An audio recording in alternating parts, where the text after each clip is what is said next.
Hello guys, welcome back to इस channel. तो आप सभी कैसे हो? आई होप सभी अच्छे होंगे। तो कहानी की शुरुआत में हमें आइसलैंड के बर्फीले पहाड़ों को दिखाया जाता है, जहां पर कुछ घोड़े अपने घर की ओर लौट रहे थे। तभी अचानक उनके सामने एक रहस्यमय क्रीचर आता है और वह घोड़े उसको देखकर एकदम से डर जाते हैं और पीछे मुड़ने लगते हैं। और उसके दूसरी तरफ हमें भेड़ों का बाड़ा दिखाया जाता है, जिसमें से एक भेड़ इसी और क्रीचर की तरफ देख रही थी। और फिर हमें दिखाया जाता है कि भेड़ों के बाड़े का गेट एकदम से खुलता है। वहां की भेड़ें उस क्रीचर को देखकर डर जाती हैं और इधर उधर भागने लगती हैं। और यहाँ पर वह क्रीचर एक भेड़ के साथ संभोग बनाता है और इसके बाद उस बाड़े का गेट बंद होता है, यानी कि वो क्रीचर यहाँ से चला गया है। और फिर वह भेड़ सामने आती है और गहरी सांस लेते हुए बेहोश हो जाती है। ये फार्म इंगवर और मारिया का है। आइसलैंड के बीच बसा हुआ इनका बाड़ा और घर शहर से काफी दूर शांत जगह है। यहाँ पर कोई आता जाता नहीं। ये दोनों कपल यहाँ पर शांतमय तरीके से रहते हैं। इनका कोई बच्चा नहीं है, इसलिए अकेलापन उनकी जिंदगी का साथी बन चुका है। वो बस एक दूसरे के सहारे ही जीते हैं। घर चलाने के लिए वे भेड़ों को पालते हैं और कुछ सब्जियों की खेती करते हैं। एक दिन मारिया और इंगवर अपनी भेड़ों की डिलीवरी करा रहे होते हैं। यहाँ पर बहुत सारी भेड़ें बच्चों को जन्म देती हैं। मारिया काफी खुश होती है कि भेड़ों की तादाद आगे से ज्यादा बढ़ रही है और ये बच्चे कितने प्यारे हैं। लेकिन इंगवर इसमें ज्यादा दिलचस्पी नहीं देता, क्योंकि उसे पता है कि जितनी ज्यादा भेड़ें बढ़ती जाएंगी उतना उन्हें संभालना और भी मुश्किल हो जाएगा और खर्चा भी ज्यादा बढ़ जाएगा। ज्यादा भेड़ें, ज्यादा मेहनत। और एक शाम ये अपना काम निपटाकर एक दूसरे से बातें कर रहे होते हैं। मारिया इंगवर को ट्रैक्टर की प्रॉब्लम के बारे में बताती है कि हमारा ट्रैक्टर बार बार से खराब हो रहा है। तो इंगवर कहता है कि कोई बात नहीं, हम अगले सीजन तक इसे ठीक करवा लेंगे। और फिर थोड़ी देर बाद भेड़ों की शेड से डॉग की भौंकने की जोर जोर से आवाज आती है। दोनों दौड़ते हुए शेड की तरफ जाते हैं। वहां पर डॉग एक प्रेग्नेंट भेड़ को घूर रहा है, यानी कि उस भेड़ की डिलीवरी का समय आ गया है। मारिया और इंगवर मिलकर उसकी मदद करते हैं और जब वह भेड़ का बच्चा बाहर निकलता है तो वह दोनों इसे देखकर काफी हैरान रह जाते हैं। ये कोई साधारण बच्चा नहीं था। उसका सर तो भेड़ जैसा था, लेकिन उसका बाकी शरीर पूरा इंसान का था। वो दिखने में इतना मासूम था कि मारिया का दिल पिघल जाता है।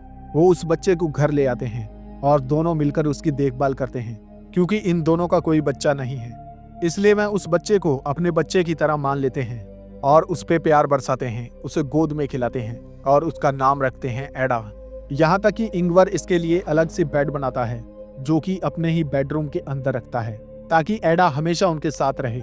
और ये देखकर मारिया भी काफी खुश होती है।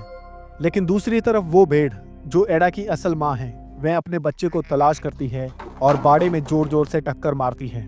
और काफी दिनों तक वो भेड़ अपने बच्चे को आवाज लगाकर पुकारती रहती है, लेकिन मारिया उस पर बिल्कुल भी तरस नहीं करती। मारिया उसे उसका बच्चा वापस नहीं देती।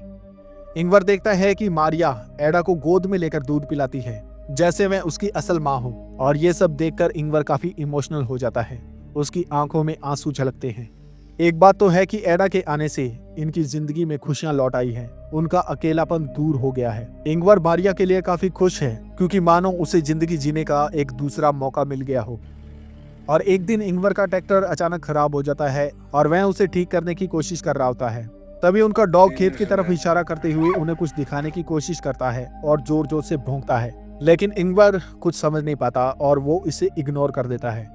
और इसी तरह समय गुजरता रहता है। एडा की असल माँ बार बार अपने बच्चे की तलाश में घर से बाहर निकलती है और रोज उसे पुकारती रहती है, लेकिन मारिया उसे हमेशा घर से दूर भगा देती है। और वहीं एडा भी खिड़की में खड़े हुए ये सब देख रही होती है। एक सुबह मारिया खेत में काम करने जाती है। जाते वक्त इंगवर से कहती है कि तुम एडा की देखभाल कर लेना, मैं खेत में काम करने के लिए जा रही हूँ। फिर इंगवर उसकी देखभाल करता है और उसे सुलाकर शेड में अपने काम के लिए चला जाता है, लेकिन उसकी गलती से गेट खुला रह जाता है। इसके बाद मारिया जब घर लौटती है तो इंगवर को एडा के बारे में पूछती है कि क्या वो सो रही है। तो इंगवर कहता है कि हाँ, सो रही होगी, क्योंकि मैं काम करने के लिए शेड में चला गया था। मारिया बेडरूम में जाती है, लेकिन वहां पर एडा नहीं होती और ये देखकर वह काफी घबरा जाती है। और ये दोनों काफी परेशान हो जाते हैं कि एडा एकदम से कहां पर चली गई। वह उसे घर से बाहर ढूंढने निकलते हैं, लेकिन एडा उन्हें कहीं भी नहीं मिलती। मारिया टेंशन में आ जाती है और इमोशनल हो जाती है। इंगवर उसे शांत कराता है। ये दोनों मिलकर उस एरिया को सर्च करते हैं और उसे काफी ढूंढते हैं और एक जगह पर ये दोनों इकट्ठे होते हैं, लेकिन इन दोनों को एडा नहीं मिलती। और तभी अचानक उन्हें भेड़ की आवाज सुनाई देती है। मारिया उस आवाज का पीछा करते हुए वहां पर चली जाती है तो देखती है कि एडा की असल माँ उसे बाहर लेकर आई थी। मारिया तुरंत उस बेड से एडा को छीन लेती है और ठंड से बचाने के लिए उसे कपड़े में लपेट लेते हैं। लेकिन यहाँ से घर जाते वक्त एडा की माँ यानी कि वो भेड़ उनके पीछे आती है तो मारिया को काफी गुस्सा आता है और वो गुस्से में चलाते हुए कहती है कि जाओ यहाँ से जाओ। तो वो भेड़ बेचारी वहीं पे रुक जाती है। घर पहुंचकर मारिया एडा को सुलाती है और रात की सांस लेती है। कुछ महीनों के बाद एडा काफी बड़ी हो जाती है। अब वो परिवार का हिस्सा बन चुकी है। खास करके मारिया का उसके साथ काफी गहरा रिश्ता हो गया है, मानो वो एक दूसरे के बिना बिल्कुल भी नहीं रह सकते। एक रात मारिया को भेड़ के बारे में डरावना सपना आता है। वह एकदम से जाग जाती है और सोचती है कि एडा को शायद वो भेड़ मुझसे छीन लेगी। तो एडा को अपने पास रखने के लिए वे खतरनाक प्लान बनाती है। जब इंगवर सो रहा होता है तो वह एडा और इंगवर को सोते हुए छोड़कर यहाँ से निकल जाती है और जाते वक्त गन उठा लेती है। और फिर इसके बाद में एडा की माँ जो उसे ढूंढ रही थी, मारिया उसके पास जाती है और उसे दूर ले जाकर उसके सर में गोली मार देती है और वहीं उसे दफना देती है। और वहीं दूसरी तरफ हमें दिखाया जाता है कि एक गाड़ी में यहाँ पर किसी को छोड़ दिया जाता है और वो इंगवर का भाई पीटर है। पीटर अपने घर लौटता है लेकिन वो घर पहुंचने से पहले मारिया को देख लेता है कि उसने एक भेड़ को मारा है और दफनाया है। पीटर जो कि शहर में छोटे मोटे क्राइम करता है, इसलिए उसके साथी उसे यहाँ पर छोड़ गए हैं। उस रात पीटर भेड़ों के बाड़े में सो जाता है। सुबह जब उसकी आंख खुलती है तो एडा उसके सामने होती है, लेकिन जल्दी वो गायब हो जाती है। पीटर को लगता है कि शायद उसका कोई भ्रम था, वह इसे इग्नोर कर देता है। और फिर इंगवर उसे मिलता है। इंगवर इसे देखकर काफी खुश होता है कि यार तुम कितने दिनों के बाद आए हो। इंगवर उसे घर ले जाता है। मारिया उसे देखकर काफी खुश होती है। मारिया उसके लिए नाश्ता बनाती है और फिर नाश्ते के लिए एडा भी यहाँ पर आ जाती है। मारिया पीटर को एडा से मिलवाती है। पीटर एडा को देखकर काफी हैरान रह जाता है कि ये क्या है, लेकिन उस वक्त वो कुछ नहीं कहता, चुप रहता है। और फिर अगले दिन इंगवर की पीटर मदद करता है पेंट करने के लिए। तभी उसे कुछ आवाज आती है। जब वो अंदर जाता है तो देखता है कि मारिया और एडा एक दूसरे के साथ नहा रही हैं और मस्ती कर रही हैं। तभी इंगवर भी यहाँ पर आ जाता है। तो पीटर कहता है कि यार ये क्या चल रहा है, लेकिन इंगवर कहता है कि मुझे इस बारे में बात नहीं करनी, बस मुझे इतना पता है कि मारिया एडा को लेकर काफी खुश है। और तभी पीटर के पास मारिया और एडा आती है और पीटर को गुड नाइट बोल के यहाँ से चले जाते हैं। पीटर फिर इंगवर से एडा के बारे में बात करने की कोशिश करता है, लेकिन इंगवर साफ तौर पे मना कर देता है और उसे कहता है कि ये हमारी पर्सनल चॉइस है, तुम इसमें इंटरफेयर ना करो तो ही अच्छा है। और इसके बाद में सोते हुए मारिया इंगवर से पूछती है कि पीटर और कितने दिन यहाँ पर रुकेगा, क्योंकि मारिया को लगता है कि पीटर का नजरिया एडा के लिए काफी अजीब है, इसलिए वो चाहती है कि वो यहाँ से चला जाए। इंगवर कहता है कि कोई बात नहीं, कुछ दिनों के बाद वो यहाँ से चला जाएगा। अगले दिन ये तीनों अपने खेत में काम कर रहे होते हैं और उनका डॉग एडा की देखभाल कर रहा होता है। लेकिन तभी एडा और वो डॉग किसी अनजान अदृश्य चीज से डरते हैं और दूसरी तरफ ये टी ब्रेक लेते हैं।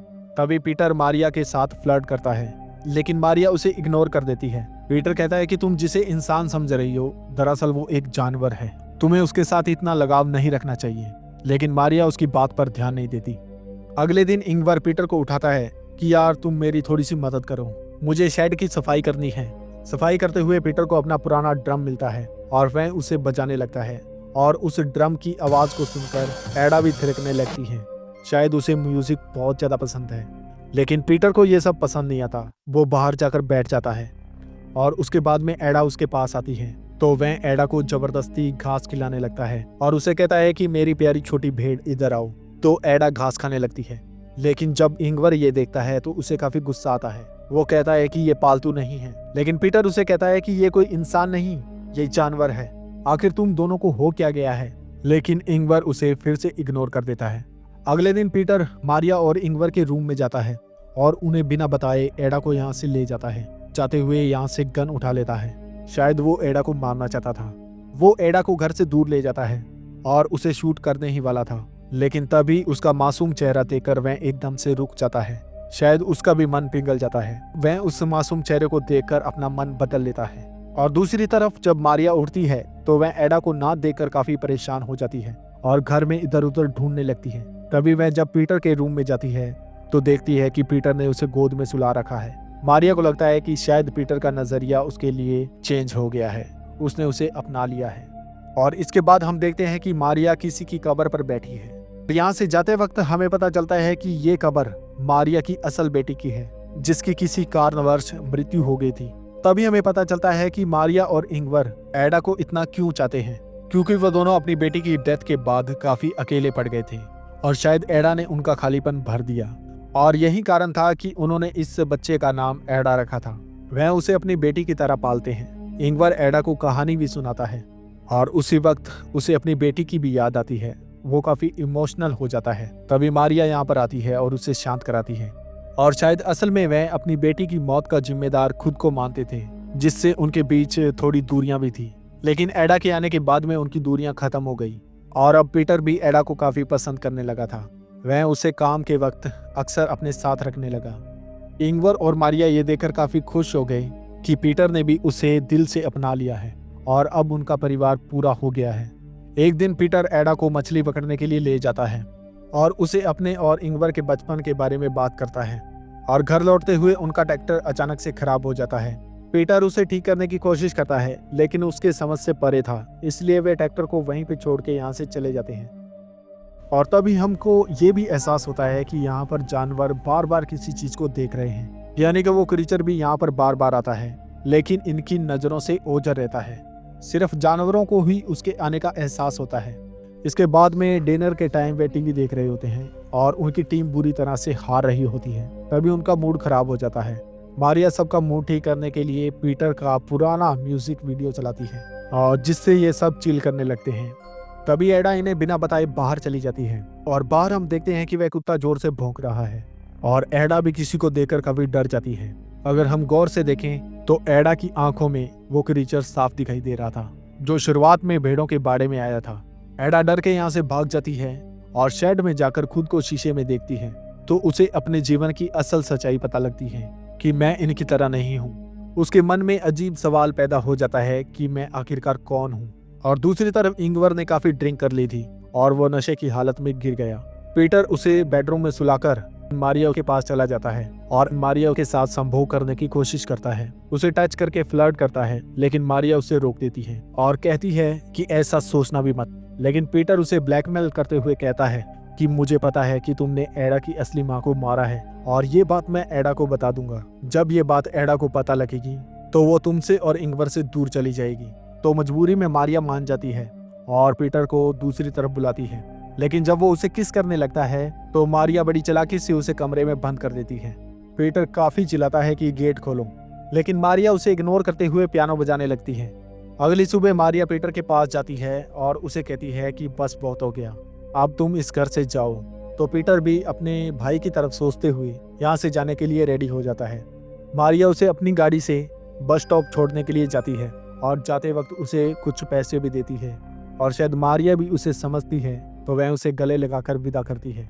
और दूसरी तरफ इंगवर जब उठता है तो वह अपने भाई और मारिया को ढूंढने लगता है, लेकिन जब वो उसे नहीं मिलते तो वो एडा के साथ मिलकर नाश्ता करता है और अपना ट्रैक्टर लेने चला जाता है, जो कि पीटर से रास्ते में खराब हो गया था। वह ट्रैक्टर के पास पहुंचकर उसमें ईंधन डालता है और उसे ठीक करने की कोशिश करता है, लेकिन उसे भी ट्रैक्टर की प्रॉब्लम समझ नहीं आती। इसके बाद वो एडा को लेकर घर लौटने लगता है और तभी मारिया भी घर आ जाती है। घर आने के बाद वह इंगवर और एडा को ढूंढती है, लेकिन वो वहां पर नहीं मिलते। तभी उसे गोली चलने की आवाज सुनाई देती है। मारिया डर कर वहां से भागती है और तभी हम दूसरी तरफ देखते हैं कि एडा का असल पिता यानी कि वो क्रीचर यहाँ पर आ गया है और उसने इंगवर को गोली मार दी है। और ये क्रीचर आधा इंसान और आधा भेड़ जैसा था और दिखने में काफी खतरनाक था। वह इंगवर को गोली मारने के बाद एडा को अपने साथ ले जाने लगता है। इंगवर काफी कोशिश करता है कि वह एडा को ना जाने दे, लेकिन वो क्रीचर उसे ले जाता है। इसके बाद जब मारिया यहाँ पर पहुंचती है तब तक इंगवर मर चुका था। इंगवर को मरा हुआ देखकर मारिया बुरी तरह से रोने लगती है और अब वो बिल्कुल अकेली पड़ गई है। अब उसके पास ना तो इंगवर है और ना ही एडा।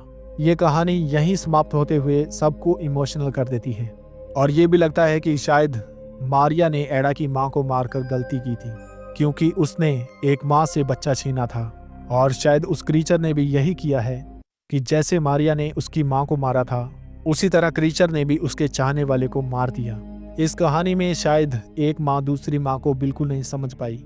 और इसी के साथ इस मूवी का अंत होता है। तो आपको ये मूवी कैसी लगी कमेंट बॉक्स में जरूर लिखेगा। तो मिलते हैं फिर नेक्स्ट वीडियो में, तब तक के लिए गुड बाय। वीडियो अच्छी लगी तो वीडियो को लाइक एंड चैनल को सब्सक्राइब कर देना यार। Thank you.